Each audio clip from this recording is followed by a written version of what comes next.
Nous sommes en l'an 1503, au cœur d'une cité qui se considère comme le centre du monde, Rome. Dans les couloirs labyrinthiques du palais apostolique, où l'odeur de l'encens et de la cire fondue peine à masquer le relent plus faible, plus métallique, de la conspiration, un pape est à l'agonie. Ceci n'est pas l'histoire de son trépas, mais celle de l'homme qui l'attend.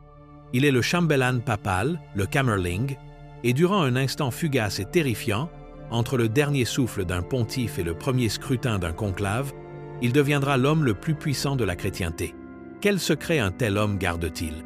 Quel plaisir cultive-t-il derrière des murs destinés uniquement à la prière, dans des chambres où résonnent les fantômes des saints comme ceux des pécheurs?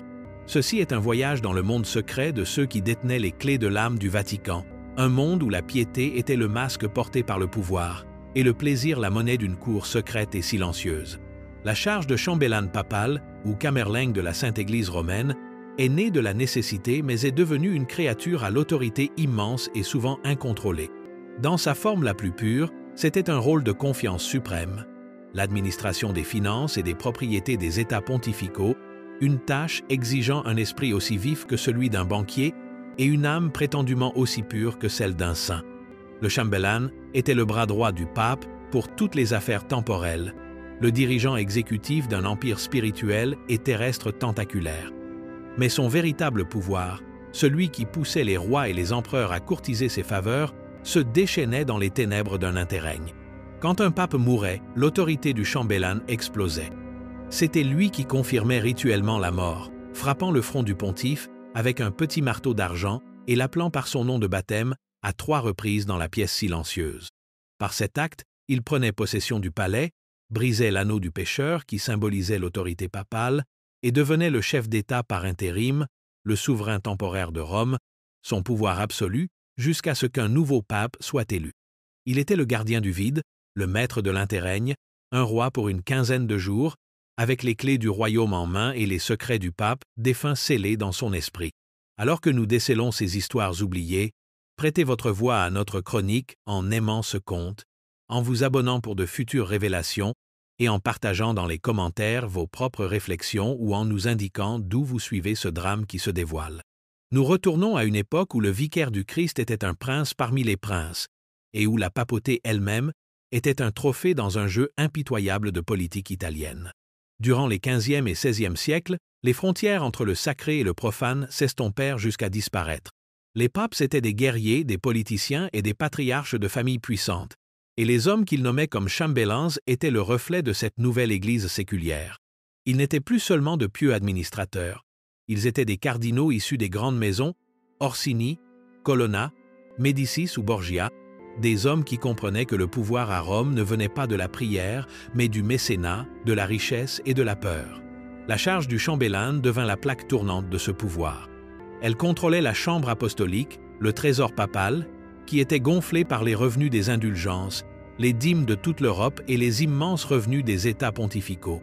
Un cardinal chambellan ne se contentait pas de gérer cette richesse, il la maniait.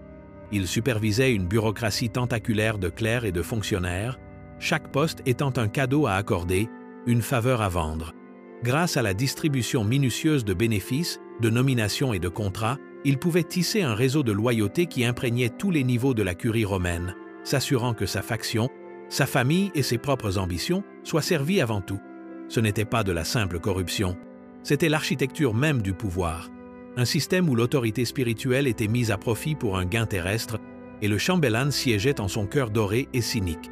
Il était une araignée dans une toile d'or et de soie, et chaque vibration, chaque fil tiré, résonnait de la promesse de plus d'influence, de plus d'opulence et de plus de plaisir interdit qu'une telle position pouvait si facilement offrir. Le chemin vers le chapeau de cardinal n'était pas pavé de bonnes œuvres, mais de ducats d'or, une pratique si courante qu'elle portait un nom, la simonie, et le chambellan en était souvent le principal commissaire-priseur. Ce pouvoir brut et terrestre exigeait une nouvelle esthétique, un langage visuel capable d'exprimer son immense portée et son goût sophistiqué. Les chambellans papaux de la Renaissance devinrent ainsi parmi les plus grands mécènes de l'histoire, transformant leurs résidences privées et leurs appartements officiels en monuments à leur gloire personnelle. Ce n'était pas simplement une question d'embellissement, c'était un acte calculé de théâtre politique. Entrer dans les appartements d'un puissant camerling comme le cardinal Raphaël Riario, neveu du pape Sixte IV, c'était être submergé par un spectacle de richesse et de culture conçu pour intimider et impressionner. Des sols de marbre cosmatesques complexes, des murs couverts de fresques éclatantes par les plus grands maîtres de l'époque, et des plafonds chargés de bois sculptés et dorés parlaient un langage de domination. C'étaient des hommes qui pouvaient convoquer des génies comme Raphaël ou Michel-Ange, non seulement pour décorer une chapelle, une commande publique pour la gloire de Dieu, mais pour orner leurs espaces privés, pour leur propre gloire. Ce qui est le plus révélateur, cependant, est la nature de l'art qu'ils commandaient. Caché au sein de ces étalages opulents, tissés dans les tapisseries ou peints dans les coins de grandes scènes mythologiques, se trouvaient des symboles d'une vision du monde profondément séculière et parfois scandaleusement païenne. Alors que la face publique du Vatican était celle d'une doctrine chrétienne austère, les appartements privés de ses plus hauts dignitaires célébraient souvent la sensualité du monde classique. Des figures nues des métamorphoses d'Ovide, des scènes de Bacchanal et des allégories de l'amour et de la fortune démontraient un état d'esprit bien éloigné des humbles pécheurs qui furent les premiers apôtres du Christ. Cet art était un dialogue secret entre le mécène et son cercle d'élite, un témoignage d'une éducation humaniste et d'une sensibilité mondaine qui voyait l'Antiquité classique non pas comme un précurseur païen du christianisme, mais comme une source parallèle de sagesse et de beauté, et plus importante encore, une justification pour une vie de plaisir terrestre et de magnifique auto-glorification. Le palais du chambellan devint un musée de cette double identité, un lieu où un cardinal pouvait célébrer une messe solennelle le matin et, l'après-midi, contempler un Jupiter peint séduisant une nymphe, n'y voyant pas un conflit, mais le reflet de son propre pouvoir jupitérien. L'expression ultime de ce pouvoir, le théâtre le plus éclatant de la vie secrète du chambellan, était le banquet. Ce n'était pas de simples dîners, c'étaient des spectacles d'extravagance méticuleusement chorégraphiés, conçus pour cimenter les alliances, ruiner les rivaux et étaler un niveau de richesse qui frisait le divin. Imaginez une grande salle dans un palais romain, ses fenêtres grandes ouvertes sur une soirée tiède, l'air chargé des parfums de paon rôti, de cannelle et d'intrigue. Des centaines de bougies scintillent, captant l'éclat des joyaux aux doigts des cardinaux et du fil d'or dans les tapisseries. L'hôte, le cardinal chambellan, préside non pas en humble serviteur de Dieu, mais en empereur romain ressuscité. Les chroniqueurs de l'époque, des hommes comme le maître des cérémonies papales Johann Burchard, ont consigné ces événements avec un mélange d'admiration et de dégoût. Ils parlent de festins comportant des dizaines de plats, chacun étant une œuvre d'art. Des sculptures en sucre recréaient des batailles célèbres ou des scènes mythologiques, le poisson était acheminé dans de la glace depuis les côtes lointaines, et des vins rares coulaient de fontaines d'argent. On y lit la description de plats conçus pour choquer et ravir, des tourtes d'où s'envolaient des oiseaux vivants lorsqu'on les découpait, ou des sangliers rôtis présentés avec leurs défenses dorées et leurs gueules crachant du feu. Les divertissements étaient tout aussi somptueux. Des poètes récitaient des vers exaltant l'hôte, des musiciens jouaient du luth et de la viole, et des troupes d'acteurs jouaient des comédies de Plaute, leur humour grivois résonnant dans des salles prétendument dédiées à la contemplation du divin. Et puis, il y avait les divertissements plus privés. Burchard a laissé une description célèbre d'un banquet organisé par César Borgia en présence de son père, le pape Alexandre VI, le soi-disant ballet des châtaignes, où 50 courtisanes dansèrent nues parmi les candélabres et s'accouplèrent avec les invités pour des prix. Bien que cela puisse être un exemple extrême, teinté par la réputation sulfureuse des Borgia, il révèle une culture où le sacré et le profane n'étaient pas simplement voisins, ils étaient d'intimes partenaires de lit. Pour un chambellan, organiser un tel événement était une déclaration. Cela signifiait à chaque invité, chaque ambassadeur, chaque cardinal rival que ses ressources étaient illimitées, ses relations impeccables et son audace absolue. C'était le pouvoir rendu manifeste, servi sur un plateau d'or. Derrière la façade éblouissante de l'art et le théâtre épicurien du festin, se cachait le moteur qui alimentait tout cela. Une économie parallèle d'une ampleur et d'une complexité immense, orchestrée depuis les bureaux de la Chambre apostolique. Le cardinal chambellan présidait un système qui monétisait l'essence même de l'autorité spirituelle. Le mécanisme le plus notoire était la simonie, la vente pure et simple des charges ecclésiastiques. Un évêché dans une riche cité allemande, une abbaye en France, le chapeau de cardinal lui-même, tout avait un prix, négocié dans les antichambres feutrées du palais du chambellan. Ce n'était pas de simples pots de vin. C'étaient des transactions financières complexes, impliquant souvent de puissantes familles de banquiers comme les Fugger d'Augsbourg ou les Médicis et Chigi de Florence et de Sienne. Ces banquiers agissaient comme intermédiaires, fournissant les vastes sommes d'argent liquide requises à l'avance et obtenant en retour de lucratifs monopoles papaux, tels que les droits d'exploitation de l'alun, une substance cruciale pour l'industrie textile. Le chambellan, en substance, était le directeur des investissements du Saint-Siège, utilisant ses actifs spirituels pour obtenir des capitaux liquides. Ce capital était ensuite utilisé non seulement pour la défense des États pontificaux ou la construction de la basilique Saint-Pierre, mais aussi pour financer les ambitions népotistes de la famille du pape régnant, pour mener des guerres privées et pour maintenir les styles de vie incroyablement somptueux de la curie romaine. La vente des indulgences, une pratique qui allait notoirement déclencher la fureur de Martin Luther, était une autre source de revenus essentielle, un concept théologique transformé en un produit financier de masse. Les fonctionnaires du chambellan supervisaient l'armée de prédicateurs qui se déployait à travers l'Europe, promettant la rémission des péchés contre rémunération, les profits étant partagés entre Rome, les dirigeants locaux et les banquiers qui finançaient les campagnes. C'était un complexe spirituel industriel, et le chambellan en était le directeur général. Sa vie privée de plaisir n'était pas une distraction de ses devoirs. Elle en était le résultat direct, le dividende ultime versé par un système qui avait perfectionné l'art de transformer la foi en or.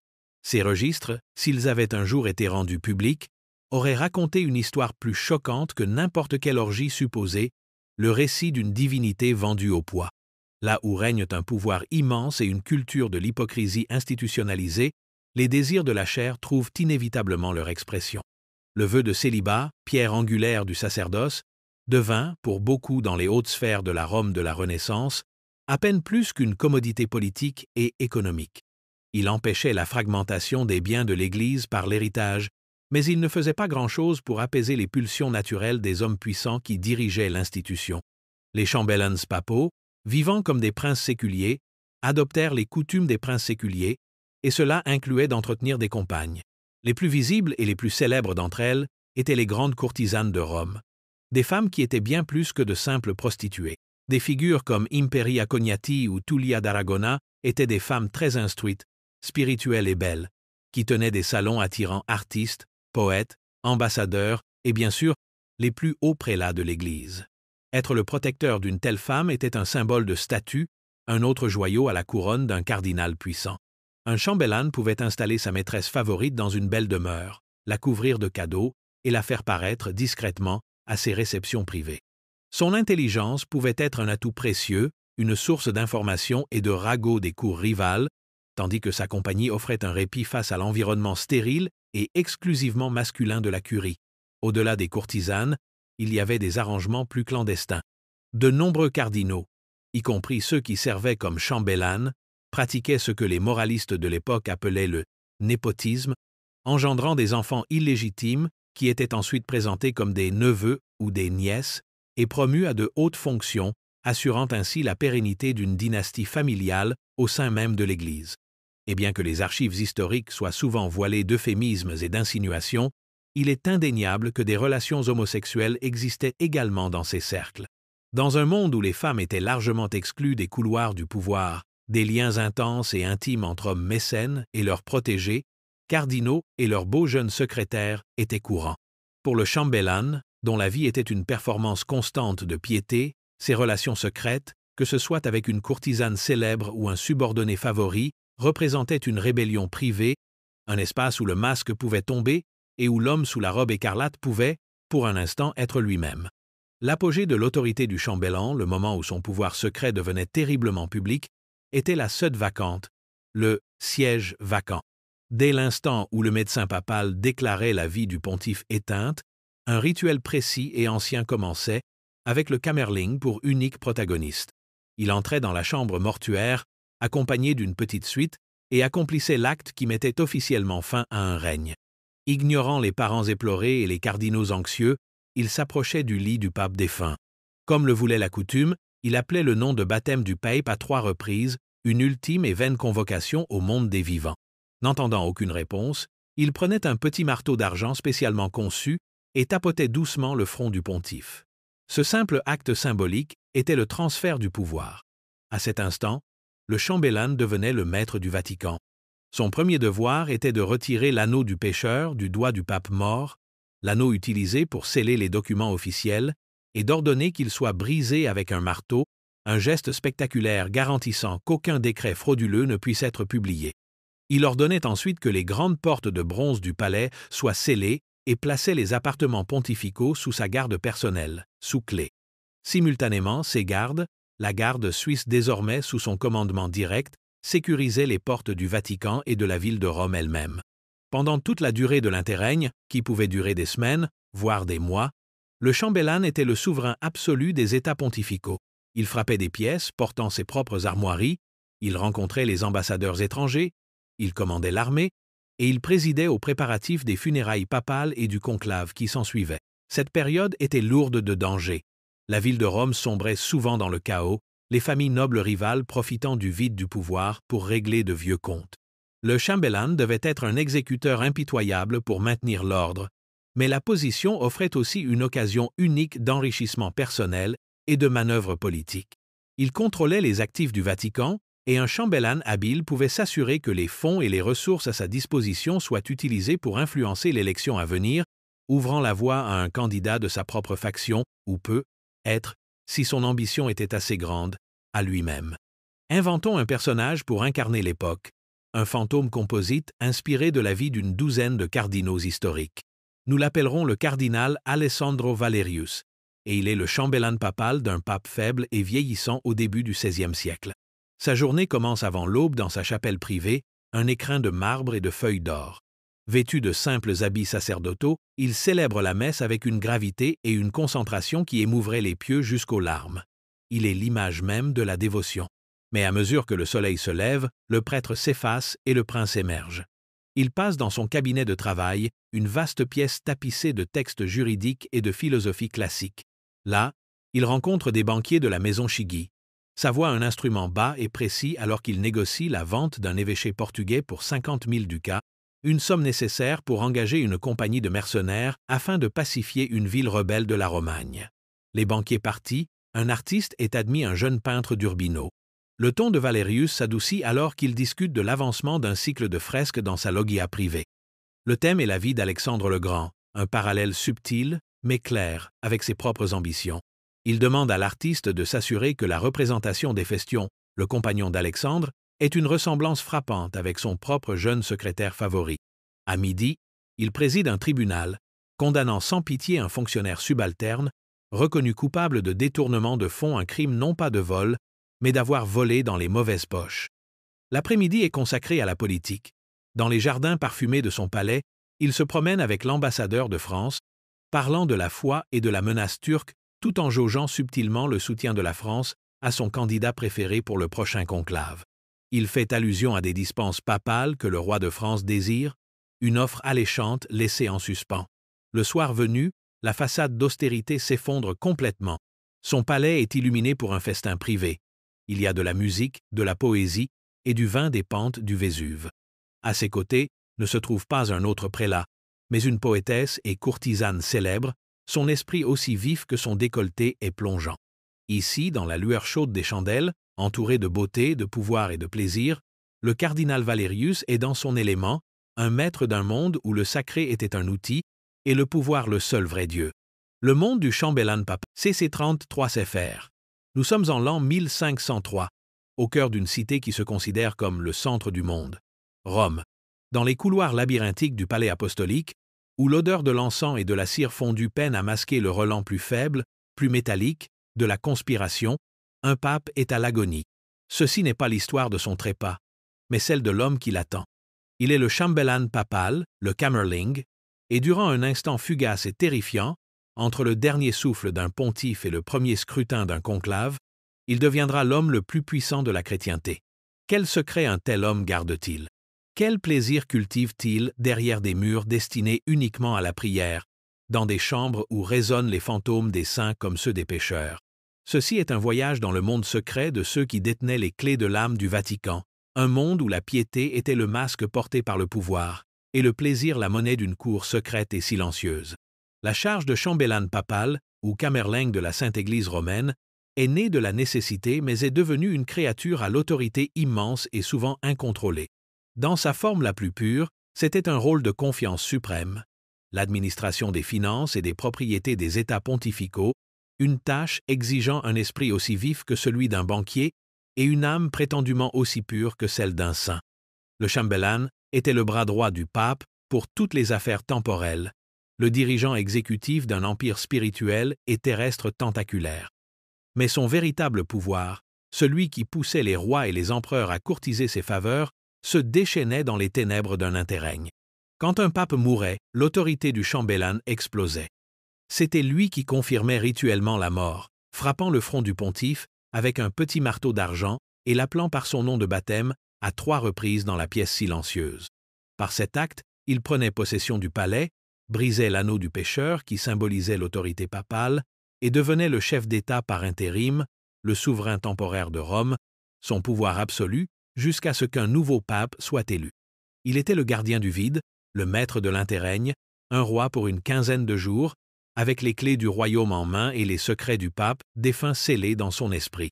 Alors que nous décélons ces histoires oubliées, prêtez votre voix à notre chronique en aimant ce conte, en vous abonnant pour de futures révélations et en partageant dans les commentaires vos propres réflexions ou en nous indiquant d'où vous suivez ce drame qui se dévoile.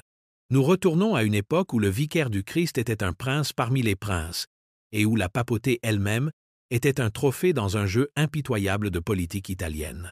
Durant les XVe et XVIe siècles, les frontières entre le sacré et le profane s'estompèrent jusqu'à disparaître. Les papes étaient des guerriers, des politiciens et des patriarches de familles puissantes, et les hommes qu'ils nommaient comme chambellans étaient le reflet de cette nouvelle Église séculière. Ils n'étaient plus seulement de pieux administrateurs. Ils étaient des cardinaux issus des grandes maisons, Orsini, Colonna, Médicis ou Borgia, des hommes qui comprenaient que le pouvoir à Rome ne venait pas de la prière, mais du mécénat, de la richesse et de la peur. La charge du chambellan devint la plaque tournante de ce pouvoir. Elle contrôlait la chambre apostolique, le trésor papal, qui était gonflé par les revenus des indulgences, les dîmes de toute l'Europe et les immenses revenus des États pontificaux. Un cardinal chambellan ne se contentait pas de gérer cette richesse, il la maniait. Il supervisait une bureaucratie tentaculaire de clercs et de fonctionnaires, chaque poste étant un cadeau à accorder, une faveur à vendre. Grâce à la distribution minutieuse de bénéfices, de nominations et de contrats, il pouvait tisser un réseau de loyauté qui imprégnait tous les niveaux de la curie romaine, s'assurant que sa faction, sa famille et ses propres ambitions soient servies avant tout. Ce n'était pas de la simple corruption, c'était l'architecture même du pouvoir, un système où l'autorité spirituelle était mise à profit pour un gain terrestre, et le chambellan siégeait en son cœur doré et cynique. Il était une araignée dans une toile d'or et de soie, et chaque vibration, chaque fil tiré, résonnait de la promesse de plus d'influence, de plus d'opulence et de plus de plaisir interdit qu'une telle position pouvait si facilement offrir. Le chemin vers le chapeau de cardinal n'était pas pavé de bonnes œuvres, mais de ducats d'or, une pratique si courante qu'elle portait un nom, la simonie. Et le chambellan en était souvent le principal commissaire-priseur. Ce pouvoir brut et terrestre exigeait une nouvelle esthétique, un langage visuel capable d'exprimer son immense portée et son goût sophistiqué. Les chambellans papaux de la Renaissance devinrent ainsi parmi les plus grands mécènes de l'histoire, transformant leurs résidences privées et leurs appartements officiels en monuments à leur gloire personnelle. Ce n'était pas simplement une question d'embellissement, c'était un acte calculé de théâtre politique. Entrer dans les appartements d'un puissant camerling comme le cardinal Raphaël Riario, neveu du pape Sixte IV, c'était être submergé par un spectacle de richesse et de culture conçu pour intimider et impressionner. Des sols de marbre cosmatesques complexes, des murs couverts de fresques éclatantes par les plus grands maîtres de l'époque et des plafonds chargés de bois sculptés et dorés parlaient un langage de domination. C'étaient des hommes qui pouvaient convoquer des génies comme Raphaël ou Michel-Ange, non seulement pour décorer une chapelle, une commande publique pour la gloire de Dieu, mais pour orner leurs espaces privés pour leur propre gloire. Ce qui est le plus révélateur, cependant, est la nature de l'art qu'ils commandaient. Cachés au sein de ces étalages opulents, tissés dans les tapisseries ou peints dans les coins de grandes scènes mythologiques, se trouvaient des symboles d'une vision du monde profondément séculière et parfois scandaleusement païenne. Alors que la face publique du Vatican était celle d'une doctrine chrétienne austère, les appartements privés de ses plus hauts dignitaires célébraient souvent la sensualité du monde classique. Des figures nues des métamorphoses d'Ovide, des scènes de Bacchanal, et des allégories de l'amour et de la fortune démontraient un état d'esprit bien éloigné des humbles pêcheurs qui furent les premiers apôtres du Christ. Cet art était un dialogue secret entre le mécène et son cercle d'élite, un témoignage d'une éducation humaniste et d'une sensibilité mondaine qui voyait l'Antiquité classique non pas comme un précurseur païen du christianisme, mais comme une source parallèle de sagesse et de beauté, et plus importante encore, une justification pour une vie de plaisir terrestre et de magnifique auto-glorification. Le palais du chambellan devint un musée de cette double identité, un lieu où un cardinal pouvait célébrer une messe solennelle le matin et, l'après-midi, contempler un Jupiter peint séduisant une nymphe, n'y voyant pas un conflit, mais le reflet de son propre pouvoir jupitérien. L'expression ultime de ce pouvoir, le théâtre le plus éclatant de la vie secrète du chambellan, était le banquet. Ce n'était pas de simples dîners, c'étaient des spectacles d'extravagance méticuleusement chorégraphiés, conçus pour cimenter les alliances, ruiner les rivaux et étaler un niveau de richesse qui frisait le divin. Imaginez une grande salle dans un palais romain, ses fenêtres grandes ouvertes sur une soirée tiède, l'air chargé des parfums de paon rôti, de cannelle et d'intrigue. Des centaines de bougies scintillent, captant l'éclat des joyaux aux doigts des cardinaux et du fil d'or dans les tapisseries. L'hôte, le cardinal chambellan, préside non pas en humble serviteur de Dieu, mais en empereur romain ressuscité. Les chroniqueurs de l'époque, des hommes comme le maître des cérémonies papales Johann Burchard, ont consigné ces événements avec un mélange d'admiration et de dégoût. Ils parlent de festins comportant des dizaines de plats, chacun étant une œuvre d'art. Des sculptures en sucre recréaient des batailles célèbres ou des scènes mythologiques, le poisson était acheminé dans de la glace depuis les côtes lointaines, et des vins rares coulaient de fontaines d'argent. On y lit la description de plats conçus pour choquer et ravir, des tourtes d'où s'envolaient des oiseaux vivants lorsqu'on les découpait, ou des sangliers rôtis présentés avec leurs défenses dorées et leurs gueules crachant du feu. Les divertissements étaient tout aussi somptueux. Des poètes récitaient des vers exaltant l'hôte. Des musiciens jouaient du luth et de la viole, et des troupes d'acteurs jouaient des comédies de Plaute, leur humour grivois résonnant dans des salles prétendument dédiées à la contemplation du divin. Et puis, il y avait les divertissements plus privés. Burchard a laissé une description célèbre d'un banquet organisé par César Borgia en présence de son père, le pape Alexandre VI, le soi-disant ballet des châtaignes, où 50 courtisanes dansèrent nues parmi les candélabres et s'accouplèrent avec les invités pour des prix. Bien que cela puisse être un exemple extrême, teinté par la réputation sulfureuse des Borgia, il révèle une culture où le sacré et le profane n'étaient pas simplement voisins, ils étaient d'intimes partenaires de lit. Pour un chambellan, organiser un tel événement était une déclaration. Cela signifiait à chaque invité, chaque ambassadeur, chaque cardinal rival que ses ressources étaient illimitées, ses relations impeccables et son audace absolue. C'était le pouvoir rendu manifeste, servi sur un plateau d'or. Derrière la façade éblouissante de l'art et le théâtre épicurien du festin, se cachait le moteur qui alimentait tout cela. Une économie parallèle d'une ampleur et d'une complexité immense, orchestrée depuis les bureaux de la Chambre apostolique. Le cardinal chambellan présidait un système qui monétisait l'essence même de l'autorité spirituelle. Le mécanisme le plus notoire était la simonie, la vente pure et simple des charges ecclésiastiques. Un évêché dans une riche cité allemande, une abbaye en France, le chapeau de cardinal lui-même, tout avait un prix, négocié dans les antichambres feutrées du palais du chambellan. Ce n'était pas de simples pots de vin. C'étaient des transactions financières complexes, impliquant souvent de puissantes familles de banquiers comme les Fugger d'Augsbourg ou les Médicis et Chigi de Florence et de Sienne. Ces banquiers agissaient comme intermédiaires, fournissant les vastes sommes d'argent liquide requises à l'avance et obtenant en retour de lucratifs monopoles papaux, tels que les droits d'exploitation de l'alun, une substance cruciale pour l'industrie textile. Le chambellan, en substance, était le directeur des investissements du Saint-Siège, utilisant ses actifs spirituels pour obtenir des capitaux liquides. Ce capital était ensuite utilisé non seulement pour la défense des États pontificaux ou la construction de la basilique Saint-Pierre, mais aussi pour financer les ambitions népotistes de la famille du pape régnant, pour mener des guerres privées et pour maintenir les styles de vie incroyablement somptueux de la curie romaine. La vente des indulgences, une pratique qui allait notoirement déclencher la fureur de Martin Luther, était une autre source de revenus essentiels, un concept théologique transformé en un produit financier de masse. Les fonctionnaires du chambellan supervisaient l'armée de prédicateurs qui se déployait à travers l'Europe, promettant la rémission des péchés contre rémunération, les profits étant partagés entre Rome, les dirigeants locaux et les banquiers qui finançaient les campagnes. C'était un complexe spirituel industriel, et le chambellan en était le directeur général. Sa vie privée de plaisir n'était pas une distraction de ses devoirs. Elle en était le résultat direct, le dividende ultime versé par un système qui avait perfectionné l'art de transformer la foi en or. Ces registres, s'ils avaient un jour été rendus publics, auraient raconté une histoire plus choquante que n'importe quelle orgie supposée, le récit d'une divinité vendue au poids. Là où règne un pouvoir immense et une culture de l'hypocrisie institutionnalisée, les désirs de la chair trouvent inévitablement leur expression. Le vœu de célibat, pierre angulaire du sacerdoce, devint, pour beaucoup dans les hautes sphères de la Rome de la Renaissance, à peine plus qu'une commodité politique et économique. Il empêchait la fragmentation des biens de l'Église par l'héritage, mais il ne faisait pas grand-chose pour apaiser les pulsions naturelles des hommes puissants qui dirigeaient l'institution. Les chambellans papaux, vivant comme des princes séculiers, adoptèrent les coutumes des princes séculiers, et cela incluait d'entretenir des compagnes.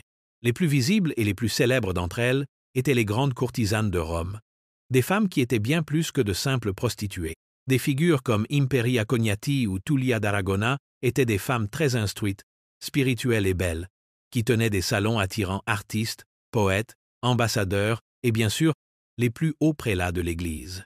Être le protecteur d'une telle femme était un symbole de statut, un autre joyau à la couronne d'un cardinal puissant.